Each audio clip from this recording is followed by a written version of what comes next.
Welcome to Get Organized at Work. I'm your host, Kayla Fahey-Ahrndt, healthcare leader, mom of three, and your go-to guide for ditching the chaos and taking control of your workday. This is the show where we turn overwhelming to-do lists into clear, actionable plans so you can crush your goals and show up as your best self at work and in your life.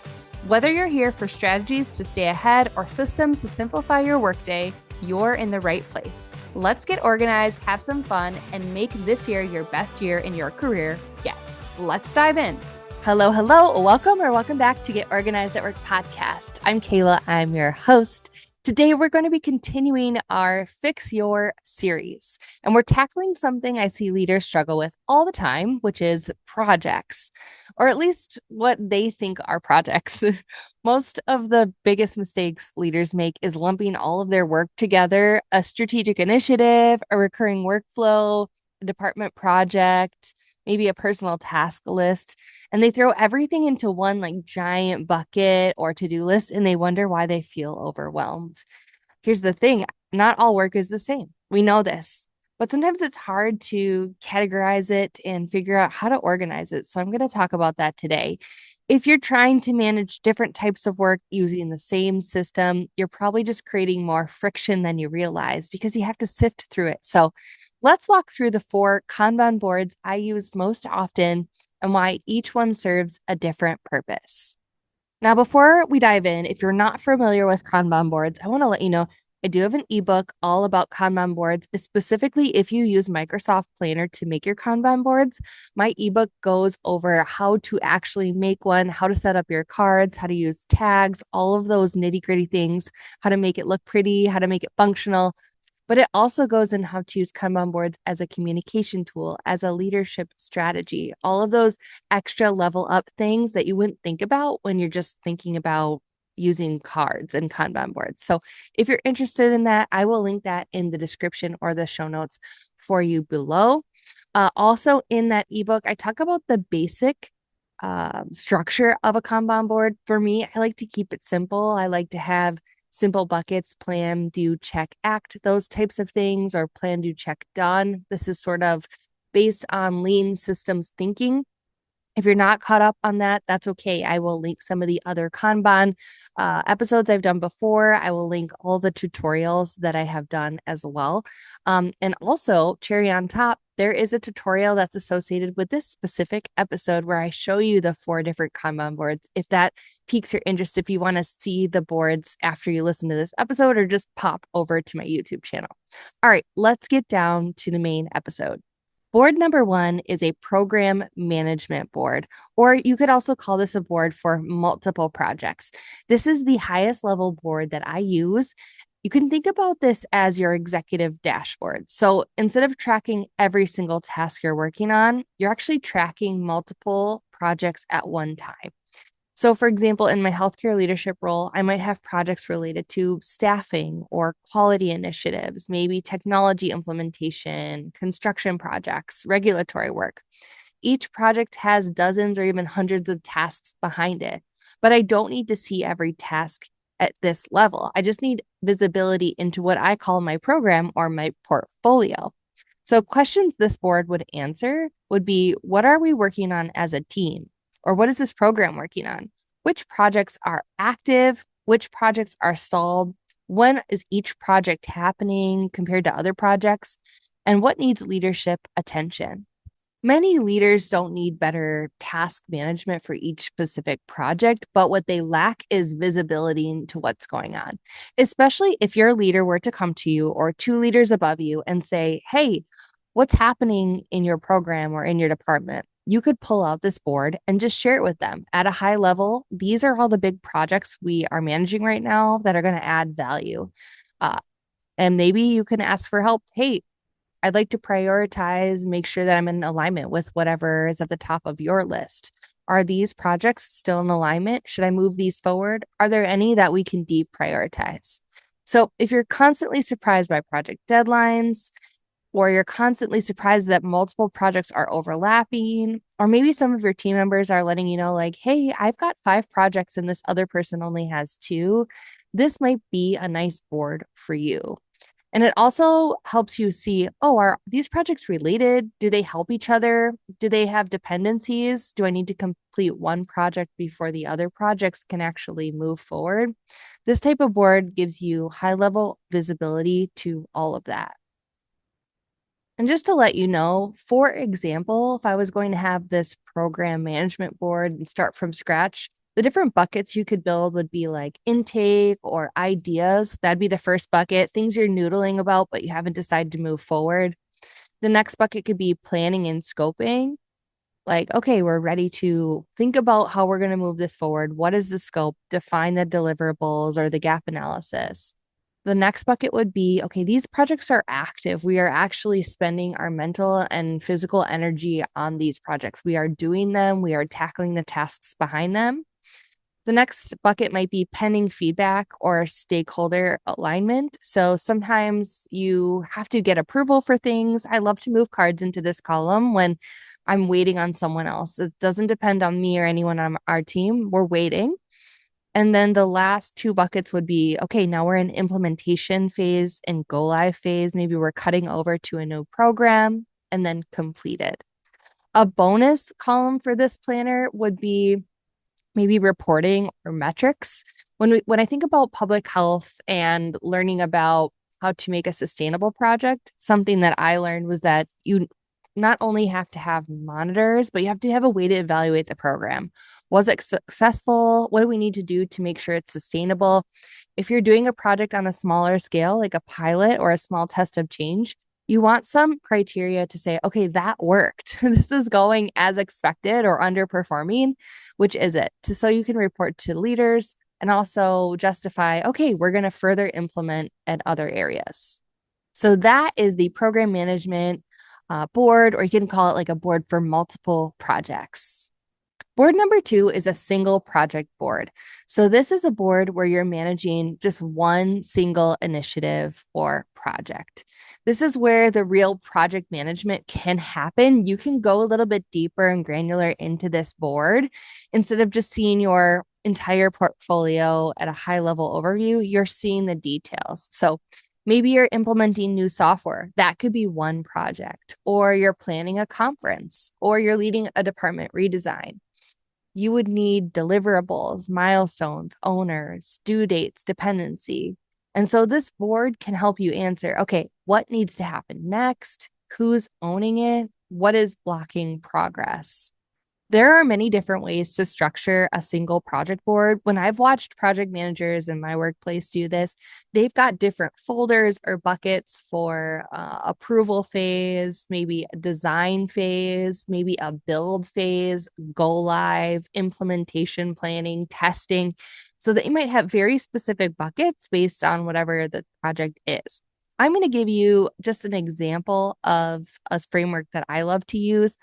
I love to use something called A3 thinking. I've talked about it a little bit on the podcast before, done some tutorials on it.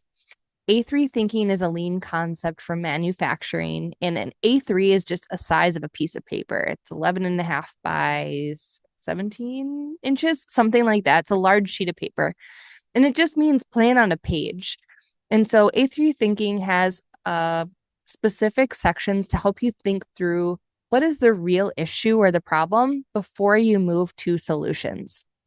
So when I'm doing a project, usually it's to solve a problem or to make something better. So I love to use A3 thinking to think about, okay, where am I at today? Where do I want to go?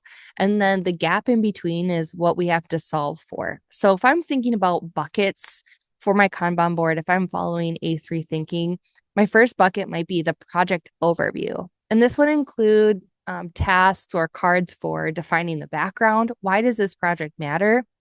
The current state, what's actually happening today, maybe a problem statement, clearly state why this is an issue or what the issue is, and then defining what's in scope and, of course, what's out of scope. What are we not going to change? Because as you know, with projects, there's always scope creep. It always seems to get a little bit bigger over time if you're not careful. So you want to define that up front.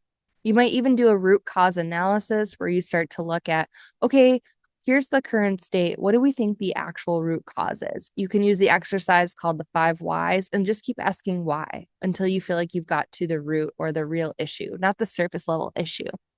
And then in this project overview, you might also have a card or a task for team members or stakeholders. Who needs to be involved in this project to give context as well as maybe provide work toward the solutions?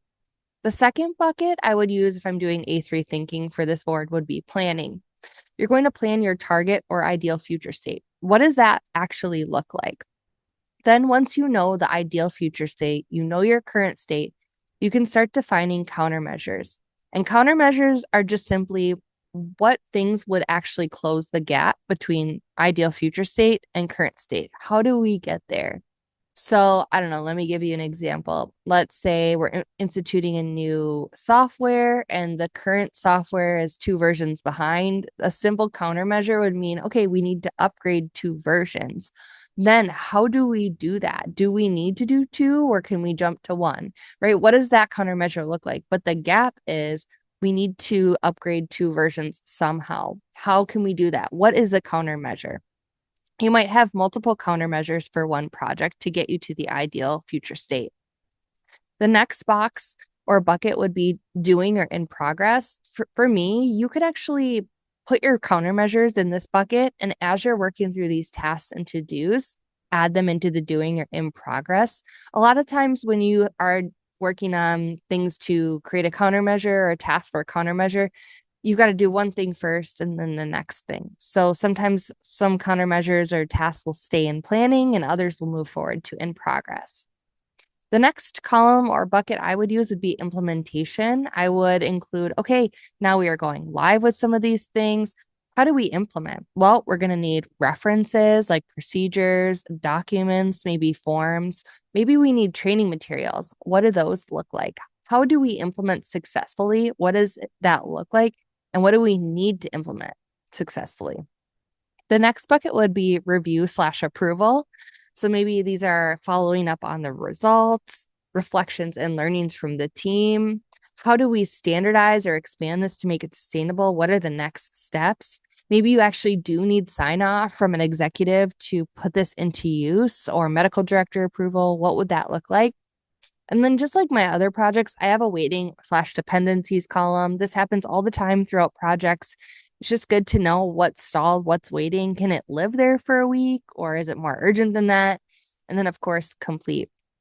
Now, like I said before, if you're doing a single project, project managers are going to customize these folders, or maybe a standard IT project might include, the scoping, the design, the build, the testing, the go live, cut over, right? Like those might be standard. So think about what would be standard in your industry, and can you integrate A3 thinking to make what you're doing better, right? How can you improve to really focus on the closing the gap between your ideal future state and your current state, really understanding the problem before you're going to solutions. What I love about the single project board is that projects tend to stall because the next step isn't visible. People just tend to sort of wait around until they know what they need to do. When everything is documented and visible, and you can also assign people to tasks, momentum increases a lot. So people don't have to guess. They can just move that work forward because they know that they can own it. So that is the single project management board. Board number 3 is the process board, or something that you can template so you can teach, learn, delegate, and replicate. This is where things get really interesting. This might be one of my favorite boards. I probably underutilize it more than I wish, and I hope people will start to use it more. Not everything needs to be managed as a project, but much of our work is repeatable. For example, employee onboarding, that flow looks the same every time you do it, or it should. Hiring, annual reviews, meeting prep, event planning, new customer setup. These aren't necessarily projects, they're processes, and they have a lot of different steps.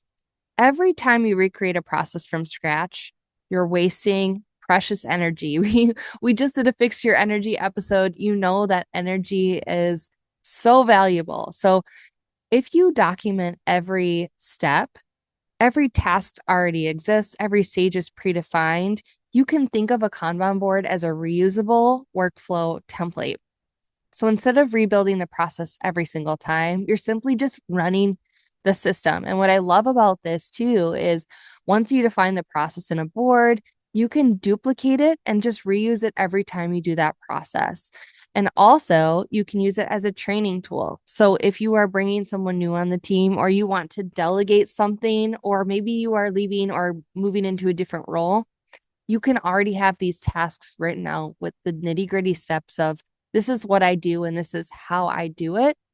And what I also love about this is that if you're a leader, a manager, or if you're delegating, this allows you to delegate with clear expectations, allow people to take accountability for the work without feeling like you have to micromanage them. And the first time you do this, when you delegate, you can make this board shared so that you can see the progress they've done and they can tag you and ask you questions if they need your help. So let's look at the buckets. This is going to be super different depending on what the process is.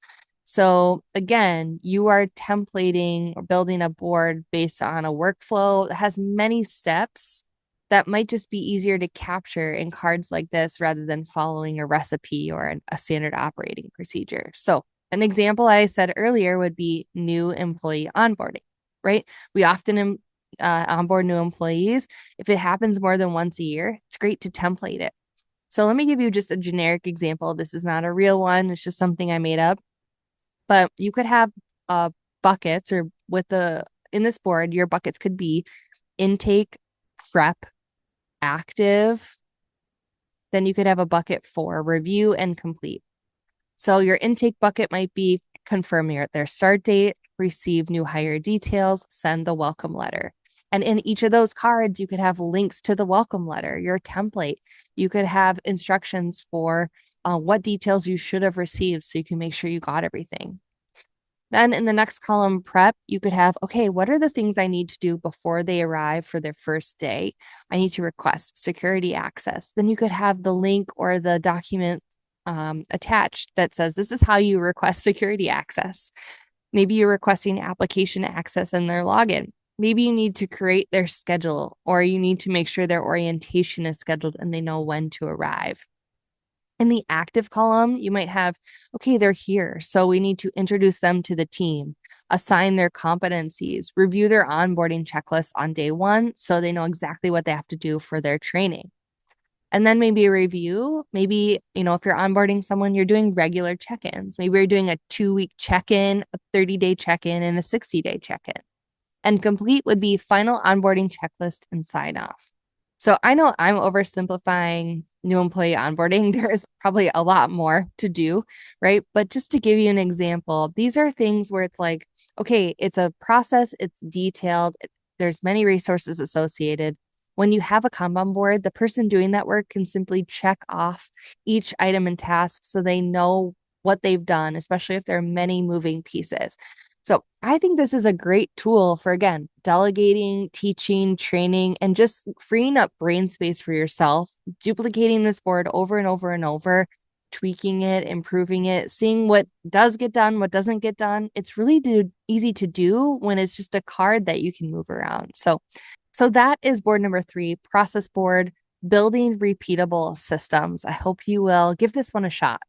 The last board is board number 4, personal Kanban board, which I also call my leadership dashboard. So this is a board that I feel like is just a glorified fancy to-do list. I don't want to discourage you from using this board because I do think it's valuable, but I will say, if you already have a to-do list and workflow somewhere else, that's probably better than this, because the attempt with Kanban boards, especially in Planner, is to make your to-do list look so beautiful. And I find when people are just over beautifying it, making it fun to use, I love that. It's cool. I love stationery. I love colored pens. I love tagging. I love everything like that. So I get it. But you focus on doing that and you don't actually execute and get your work done. So I don't want to discourage you from using this board, but I want to caution you, don't spend time, making it extra pretty or formatting it. Just make sure it has a way for you to capture your ideas and get them done. That's the biggest thing. So overall, we do need ways to stay organized personally. And this board could act like your leadership dashboard. And it could be where you manage your priorities, follow-ups, ideas, categorize things that you're going to spend your energy on for this week, this month. It could be where you dump anything that's in your inbox or comes to you in an action item from a meeting. And it's a board that you could check first thing in the morning, because before you worry about project details or all the other things in your inbox, you want to know what matters most today and how do I capture new items so I don't forget them. So a personal leadership dashboard or personal Kanban or glorified to-do list might look like this. Your buckets could be capture or your inbox, or you could call it inflow, anything that comes to you. So for example, it might be, oh, in my email, I got a note to schedule a meeting with billing. Or I know my standard work for this week is I need to review the monthly budget. I need to actually get that done. Or I need to email IT about Epic workflows or prep transfusion presentation slides. Those could be things that are on my to-do list. They're part of my inflow of information to capture. Then you might have a bucket for today. These are the things that I know I need to get done today. And you could just move the cards into the today column. You could also have a this week column. Okay, I might not be able to do it today. It's not that urgent, but it does need to happen by Friday. That would be a good bucket. I want to caution you from putting too many things in here and getting it sort of cluttered like this month, this year, because then it just becomes a junk drawer. So maybe you are capturing long-term items somewhere else, maybe like OneNote. And if you really want to use Kanban for your personal to-dos, just move in the things you're prioritizing for this week. Then you might have a column for waiting on, right? So for example, maybe I sent off a request for a budget approval for a project, but it just needs finance to approve it. I want to not lose track of that item. I want to be able to follow up in a week if I haven't heard back. So I'm going to put that in the waiting column. And then I might have a bucket for scheduled or future, right? So, okay, I had a task to work on a Q3 planning session agenda. I don't want to lose sight that I am going to do that, but maybe I already put time on my calendar. I scheduled it. I think this column is optional, but sometimes it just gives you peace of mind knowing like, did I schedule that? Because it's like way in the future. And in this case, you might want to assign a deadline or a due date to it. And then you could also have a completed or done column so that you can archive tasks once you complete them. If you use this Kanban board the way you're supposed to and you don't let it get cluttered, you keep it archived every week, it can help you lead proactively. So instead of asking, what do I need to do today? You would already know because you're prioritizing it from your list of to-dos and action items that you capture. I do talk about how to do this in my Ultimate OneNote Hub. I don't see a problem with doing it here in Planner as well, so long as you make it out to Planner every day. You could keep a running dump list or to-do list brain dump in your OneNote. And then as part of your standard work, come and add things to your Kanban board to check them off, because there's a lot more dopamine hit in Planner and it is very organized. And the other cool thing about Planner is that it can sync to what's called the My Day and My Tasks, which do sync over to your Outlook. So you'll see the My Day, it's like a little sunshine, and the My Task, which is like a little check mark in an envelope, kind of looks like an inbox email. Those things do sync over to your Outlook. So if you've got that Outlook app open, along the left-hand menu, you'll see the My Day and My Tasks icons there as well. So if you assign the due date of today, they'll show up in Planner and in your and in Outlook. So that's kind of nice. I personally have never gotten super great at making that connection or making it part of my like habit or discipline to check there, because there's so many places to check for to-dos. So I guess I would just practice a lot of discernment if I were you and decide where you're going to manage those. And if it is in your Outlook, and that's great. I think that's great. So just think about that and just be intentional with whatever you choose. So that is the personal Kanban board or your leadership dashboard. So let's bring it all together. You will notice how these boards solve 4 completely different problems. The program management board answers, what are all the major initiatives I'm ultimately responsible for? The single project board answers, how do I execute this project successfully? The process board answers, how do I repeat this work consistently? And the personal dashboard answers, how do I stay focused as a leader? And that's why I don't believe in having one giant to-do or task list. Different work requires different systems. If your projects feel overwhelming right now, let's think about this. Maybe you simply need better visibility of what you're working on or what your team's working on. Because when you can clearly see your programs, your projects, your processes, and your priorities, the 4 Ps, leadership becomes easier. Not because there's less work, but because the work is organized and visible. And organized work creates calmer leadership. If you'd like to see exactly how I build these 4 Kanban boards inside Microsoft Planner, I've already recorded a full tutorial walkthrough on YouTube. It's called Microsoft Planner 4 Kanban boards every leader should build. So I will link it in the show notes or in the description so you can see real examples of each board in action. And remember, you don't need another productivity hack. You need a system that helps you see your work. Until next time, keep getting organized at work, and I'll see you next week for another episode. Bye.